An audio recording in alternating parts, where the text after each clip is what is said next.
enfin de plus près.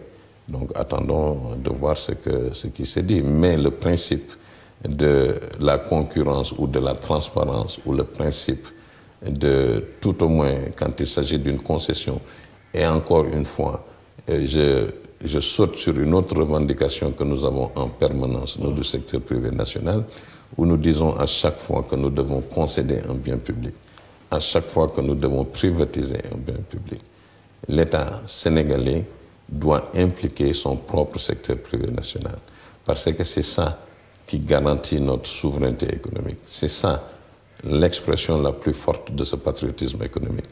Et on sortait du 4 avril, et je disais à chaque fois que je vais aux manifestations du 4 avril, à mon sens, je constate la manifestation en fait de notre indépendance politique. Et je me demande toujours, en réalité, à quand notre indépendance économique aussi. Mais comment est-ce que cette indépendance économique? On a vu que dans des pays aussi africains, comme le Rwanda, où la préférence de privé national est très ancrée, mais dans nos pays, l'impression que, comme vous le disiez tantôt, c'est que les privés sénégalais sont marginalisés. Est-ce que c'est parce qu'ils sont mal organisés ou pas? Il y a de ça, il y a peut-être les États aussi qui n'ont pas de vision très claire. Il y a aussi, je constate, Alassane Samba, à chaque fois qu'il s'agit d'un privé sénégalais à qui on concède certaines choses, ben je vois souvent entre nous-mêmes, privés sénégalais, cette absence de solidarité. Parce que quand on se bat pour ces causes et ces principes, ça ne signifie pas que ça doit être que moi ou toi ou ainsi de suite.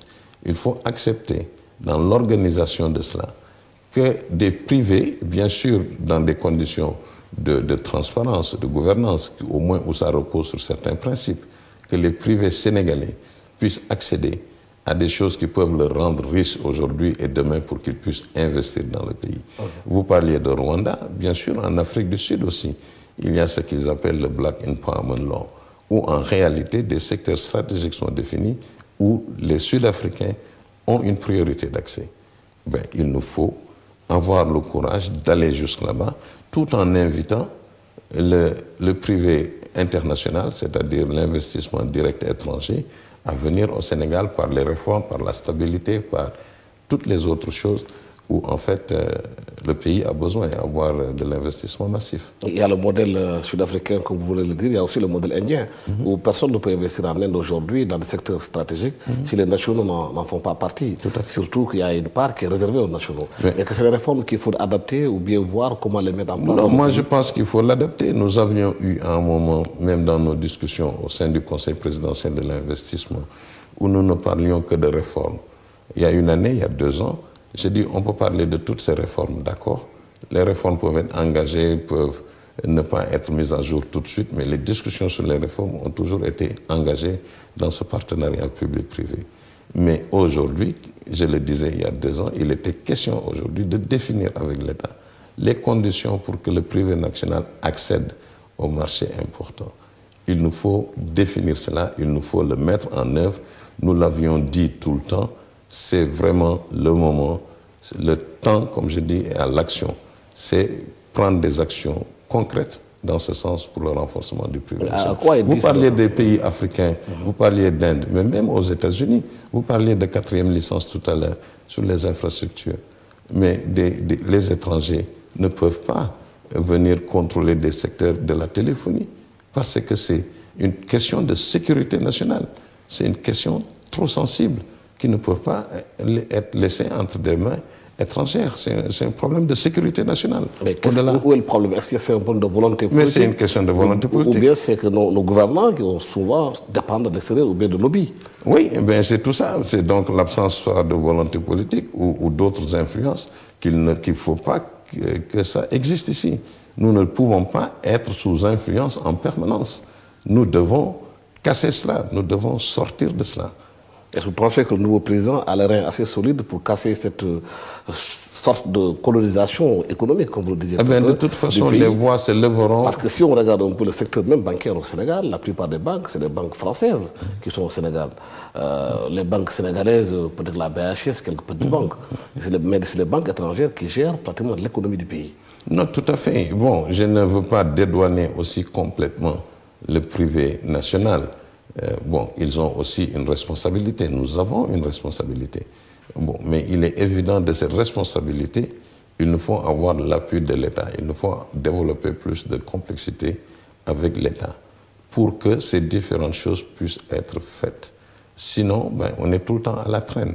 Et le nouveau pouvoir, comme vous dites, qui arrive, ils vont nous entendre sur cette question.